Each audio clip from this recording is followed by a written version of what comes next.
Good morning, and welcome to another episode of Legislative Matters Now. I'm Morgan Spicer, Special Project Coordinator here at the Arc of the Mid-Ohio Valley. Now, normally I'm joined by my co-host, Melissa Southall, but she has stepped down due to health concerns, so she will be missed. Going to miss my co-host, but we got to keep the show going, so let's get this started today by telling you what the purpose of our show is. The purpose of our program is to educate all sub-advocates, including myself, on the ever-important topic of legislative advocacy. Now, we do this by having a guest each month talk about various pieces of legislation. We also, on many programs, depending on the topic and time allowed, do a segment called Advocate in Action, where we talk to a self-advocate who is using their self-advocacy skills in a positive light to not only influence their lives, but the lives of others around them. Our guest will be joining us in a few moments, but first, let's get to this month's edition of Who You Gonna Call? You want to learn more or need assistance about the legislative survey being conducted by the Fair Shake Network. So who are you going to call? Your city council member, your state House of Delegates or state senators, your U.S. senator or U.S. Congress members, or a state agency specializing in what you're looking for. What do you think, Morgan? I believe the answer is D. That's correct. A state agency specializing in what you're looking for, but in this case, it's actually a statewide organization. Paul Smith is with the Fair Shake Network, which is a statewide cross-disability organization. Paul is not here to talk about Fair Shake Network by itself. He wants to talk about the legislative survey that comes out annually ahead of Disability Advocacy Day in January. To answer our questions about the survey today, we'll be talking to Paul Smith, who is the Executive Director for the Fair Shake Network. Thanks so much for joining us, and welcome back to the show. I thank you all for having us. Not a problem. So today we're going to talk about the legislative survey that just came out. And we got a few questions. So can you tell us about the survey and when did you begin to implement it? Okay, our disability legislative survey comes out each year before the session. We use this to develop our disability agenda that we use during the session, the legislative session. The legislative committee of the Fair Shake Network are the ones who develops it. They discuss and see what topics they think is going to be important during the session that's coming up, and they make a list. We develop the survey. We take the survey and we send it out to the network so that everybody that's part of Fair Shake Network can have their voices heard and choose the most important 5 issues that's listed in the survey. And we take those issues and we develop that into our disability agenda for 2024.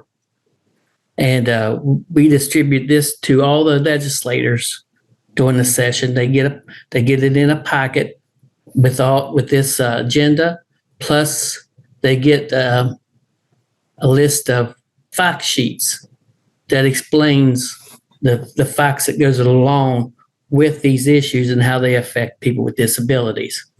They are also included in the packets that we give at the training day.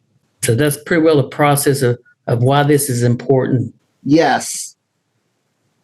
And it looks like you guys got a lot of the 5 most important issues there that the self-advocates are passionate about. Yes. Or have more information about for your agenda. Right. And I know they're all important. And people have problems with picking out what they think is the top 5. But if we would put I think there's 10 of them in this year's survey.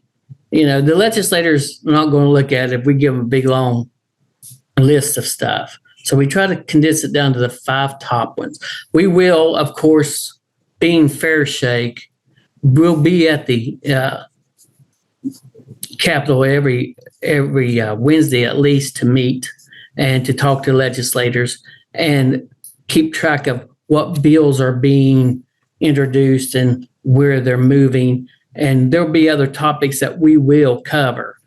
But these are the ones that we will present as our major agenda to the legislators, so they will be aware of what the disability community feel like it's important to them. Okay, so how does this affect individuals with disabilities, and what impact will this make on their behalf? Well, like I said before, these are the issues that they will be picking as individuals. We don't do it. We try to get a good source of issues, but we send it out to the network. We, as Fair Shake, we don't say these are them and this is what you got to do. We send it out to the network so that individual people can come together, get their voices heard, and pick the issues that are important to them. So then when we go down to the legislative session, those are the issues that we'll be fighting the most for. So they get to choose. And it's very important that, they choose what they want to advocate for. I mean, all of these topics on the survey are things that we need to continue fighting for in the long run. But, right. These are something that, like I said, we got to keep advocating for. And they're all important. And they're all very prevalent to us and the way we live. Yeah. So what are some of the examples of the questions that are on the survey? Well, the topics we've chosen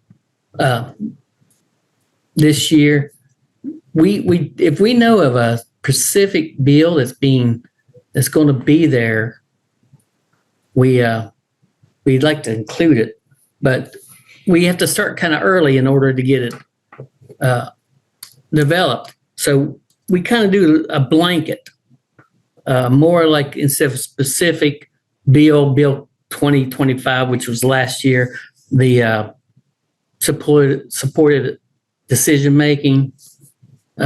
We knew it was coming, and it's included on here. We don't know what the bill number will be, but we do know that that's going to be a bill that's going to be pushed in again this year, and Fair Shake wants to really get behind it. But it's up to you all. If you all just, if you want it in our agenda, you have to vote for it. We have stuff like phasing out sub-minimum wages for people who work with disabilities, and home and community-based services is another one, and the civil commitment process. There's always something going on in that. Of course, housing, we know affordable housing, accessible affordable housing is a big issue every year. What else do we have? We have the elimination of out-of-state placement for like children that's got behavioral issues, and advocate for inclusive education. That's always important, and there's always a bill about that going through the session. Advocate for funding to expand the network for centers of independent living. We've got a shortage of that. We've got counties that's not being served, and so we really like to see more centers for independent living throughout the state. Yeah. Supported decision making, of course. We really like to see that get passed this year.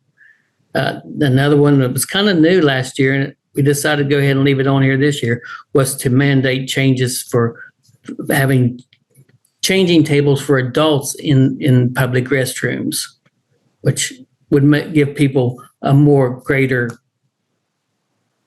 independence, ability to go out and enjoy shopping. And so those are the issues that's on here this year.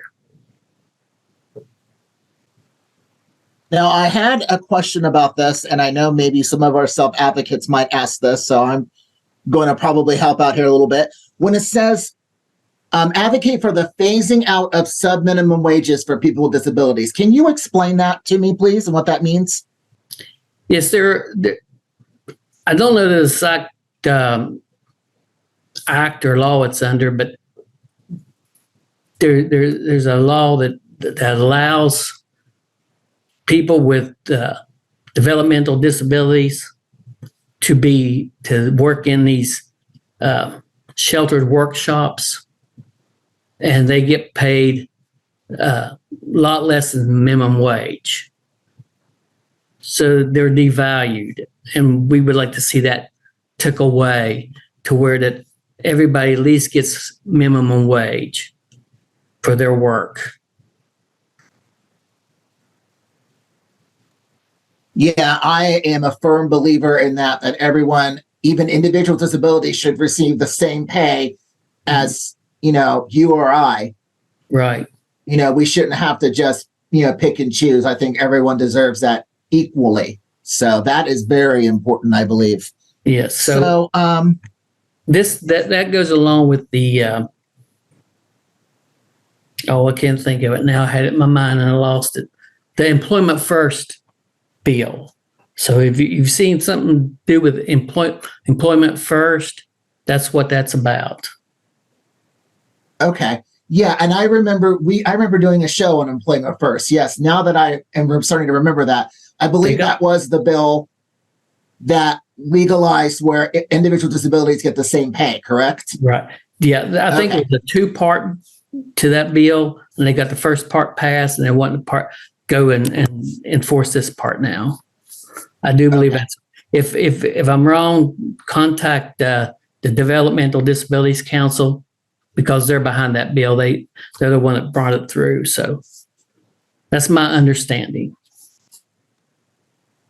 Okay, so with this information, where does it go to, and how do you guys use it? Well, we take it, and like I said, we develop our disability agenda out of it. After this survey comes back, we'll develop the disability agenda, and we'll use it to distribute to the lawmakers during the session. So they'll have it in their packet along with the fact sheets that goes along with each one of these topics, so that when they come up and they get moving, we can go in and talk to them, and they will already have knowledge of these bills, and hopefully they'll get passed. And they'll also go into the training packets. So if you come to the training the day before Disability Advocacy Day, when you go to Disability Advocacy Day, you will have the agenda, and you will have the fact sheets. So when you go to speak with your legislator, you'll be prepared. Yes, that's one of the things that I always believe, that you need to have your information ready. You need to know what you're talking about. That way you're not confusing them, and you potentially get them on your side so they understand what it is you're fighting for. True. And it's good to have, these are, with these being chose by the disability community, you should be able to relate to these, and at least one or two of them that you could have your own personal story, how it affects you. Because that's what we found out, is that with the legislators, that's what is the most effective. You can say, this is how this affects me in a good way or in a bad way. They will listen, and they will remember more, and they'll understand more. And then you'll have your fact sheets that you can give to them with the facts. So you've got your personal, how this affects me, and you have the facts to back it up. And that really gives a big impact. Yeah. Again, I believe that putting a face to a name and your story just hammers it down for them to help them understand how much this affects you. Absolutely. Yeah. So with this disability, with this survey, how can individuals access this? Is there a way? Is there a website? Is there a link? Yeah. Of course, if you're a member of FairShake, you should have already gotten it. We've sent it out through email. I'm getting ready to send it out again through the email. I just put it up on our website. You can go to fairshake.org, and it's on the front page there. There's a link to either download it and fill it out by hand. and mail it back into us or email it back into us. And there's also a link to do it as a form on our website. So there's easy access to it. Yes, yes. And if any of our individuals do need help with that, there is help available. Yeah, just call the office at 304-766-0061, and somebody be happy to help you with it. Excellent. So is there anything else that you would like to add? No, just that it's very important that you all fill this out and get it back to us so that we can develop this. The deadline for it is November the 30th. So you got plenty of time. And then come to the training and disability day and let your voices be heard and meet with your legislators so they can see that the disability community is still strong and involved, and we want our voices to be heard and our rights to be known. And absolutely, yeah, I agree. Strength in numbers there. The more we've got there, the more that we can kind of rally for these things to get these, some of these issues fixed to improve our lives. The individual disabilities, their lives, our lives. So I believe this is really important. So when I get it, I'm definitely going to fill mine out and make sure you get it back. So, all right. Thank you so much, Paul, for joining us. Is there something else you'd like to add? Yeah, I'd like to encourage everybody come to Disability Advocacy Day and the training day. I have to look and see when it's at so I don't mess up and tell you the wrong date. Actually, I was going to ask about that. It's the 16th and 17th of January. Training day is the 16th, and then the next day is the 17th, which is Disability Advocacy Day at the Capitol. And we should be getting out the registrations pretty soon. All right, so we can just keep an eye out for those then. Yeah. Awesome. Thanks so much, Paul, for joining us today. And I appreciate all this information and all this input. And we hope you being here today encourages our self-advocates to fill this out and get this sent into you so we can get that agenda to where we know what we're fighting for. So I really appreciate you taking the time to come back on. I thank y'all for having me, and I thank you all for all the efforts you all put through. Thank you very much. Coming up is our Advocate in Action segment. This month, we are talking to Sheila Radochio. She is the president of the Board for Disability Rights and is from Charleston, West Virginia. Thanks so much for joining us today, Sheila, and welcome to the show. Thanks so much for having me, Morgan. It's a pleasure to be here with you. So first of all, can you tell us a little bit about yourself? Well, there's not a lot to tell. I am a wife. I am a mother. As you know, I'm president of the Board for Disability Rights, so I wear many hats for that. I am also a full-time clergy student in the state of West Virginia, and am currently, other than advocating for myself, my mother is currently in a nursing home, so I have become her voice while she's there. So can you tell us a little bit about your role in disability rights? Well, as the president of the board, the board of directors for disability rights is the governing board. So we govern the agency. We are all volunteer positions. We do things such as fundraising to do different outreach programs within the agency.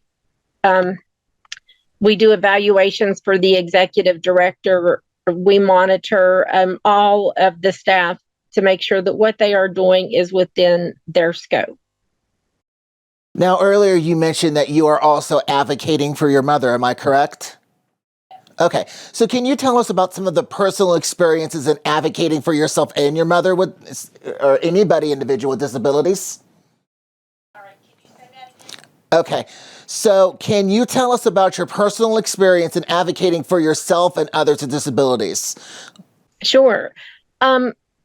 advocating for myself started around 2003. I was diagnosed with some serious mental health issues. And until about 5 years ago, I really struggled. I'd been hospitalized multiple times. And then came a point when I found out that my psychiatrist was knowingly billing my insurance while not accepting my insurance. And that's when I really had to find my voice. And I found a new psychiatrist. I found out that, I was being over medicated. I was living in a fog, and that's why I wasn't living life. And that's when my voice for myself really started, and my voice for others with mental health started. And it was shortly after that a gentleman we went to church with at the time said that Disability Rights was looking for board members. And so I applied, and that's where my journey began. So Melissa South, our previous self-advocate coordinator here, was a member of that board for quite some time. So if someone was interested in being a member of the board, how would they go about doing that? They could, I do not know the number off the top of my head, but they can always go to the Disability Rights website, which is drofwv.org. And there should be a link there that has the application with the board packet that they can fill out. And I think they can do that directly online, and then it would go into our administrative assistant. And from there, it would come to myself and the head of our membership committee. When you became president of the board, was there any motivations? Was there anything that inspired you to want to do this? That is a very tough question. I had only been on the board about 6 months when I was elected president-elect. And I thought that I would have about 2 years under the president of the board to learn what my role would be. But he passed away very unexpectedly less than a month after he became president of the board. So I was put into that role having no clue what I was supposed to do. And I think it's been mostly successful. We've accomplished a lot. We've got a great staff. They're doing some great work. Now, you did mention earlier that you also advocate for your mother. What are some things that I know this is a personal question, but what are some things that you've advocated for her about, that you've helped her? My mother had 2 strokes one in April and one in May, and is currently, unfortunately, in a nursing home. And with some of the struggles or the issues that she's had since then, I have had to become her voice. And it's little things. She may not get her shower on the day that she's supposed to, and she's not able to speak up. And I don't hesitate to call. And if it's not resolved, I'll go to the director of nursing. I'll go to the administrator. And I've had to do that over a few things. And now they have realized that, this is someone who has a family member who is involved in her care. And so they know a little more to toe the line with that. Yes, and I can say it from experience. My father has had a couple strokes himself, and to the point where it has really limited his day-to-day functions. So my sister is speaking for him on his behalf to make sure that he's doing well. So when you mentioned it kind of reminded me of my father and how my sister is advocating for him as well. Yes. So, and it's good. It's good that she Everyone- has that voice. Yes, everyone, if you're not able to be your own voice, you should have someone who can advocate for you, whether it's a family member. If you don't have a family member, that is why you can call disability rights, and they can do an intake, and they can become your voice. Yes, and I'm a big believer in that by helping other people self-advocate, it's teaching them to advocate. They're going to learn from us, and hopefully in the future, they'll be able to effectively communicate what it is they need without the help of others. Yes. I mean, there's nothing wrong with having somebody help you with that, but, it's good to, when you're alone and you have all this knowledge and you're prepared. Yes. And, I mentioned that I had struggled with mental health issues, and throughout my struggles, I was always, once I got over the initial shock of the diagnosis, I was always very open about that, hoping that, if how I'm educating people, if that can help one person, then what I have went through has been worth it. And what resource, have you used any resources for that kind of help? Anything that you could share with our advocates? Honestly, my best resource was my husband. My husband works for a local nonprofit mental health agency, and just having him and having a psychiatrist and a therapist that I know that I can call at any time. Yeah, it's always good to have that lifeline there in case you need it. So for self-advocates, is there any advice that you can give when it comes to speaking up on a daily basis for the things they need? What would you say to them? Just be honest. Be transparent with everyone. Don't try to hide anything. And I'm not saying that you have to tell them everything, but just be open with people, because the more open you are, the more help that you're going to be able to get, and the more help you're going to be able to provide, even if you don't realize you're providing that help. Oh, I definitely agree. And we need to be their voice. We need to speak for them when they're having trouble. And that's part of self-advocacy, is being able to rely on that other person to help you throughout your journey. And then, they're well prepared for that, whatever comes their way, to speak up. And I know social media can be a trigger for people who are struggling with any type of disability. But I was always very open on Facebook about my struggles. And I found it to be a really good source of support from my friends that lived, I grew up in a small community. A lot of the people I graduated with joined the military. And so we're scattered all over the United States and the world now. And so that gave me that support system also. But you do have to be very careful when you're sharing on social media, because it can be a trigger. Yes, and it can cause a lot of anxieties and stresses, and yeah.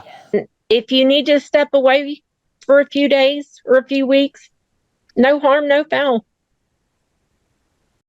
And sometimes that's good to do, just to center yourself, just to de-stress and declutter a little bit, and then jump right back in. Sometimes that's necessary. I did that just a few days ago. So is there anything else that you'd like to add? Just that if you need help, please ask. I know it is so hard to ask people for help. I do not like to ask people for help.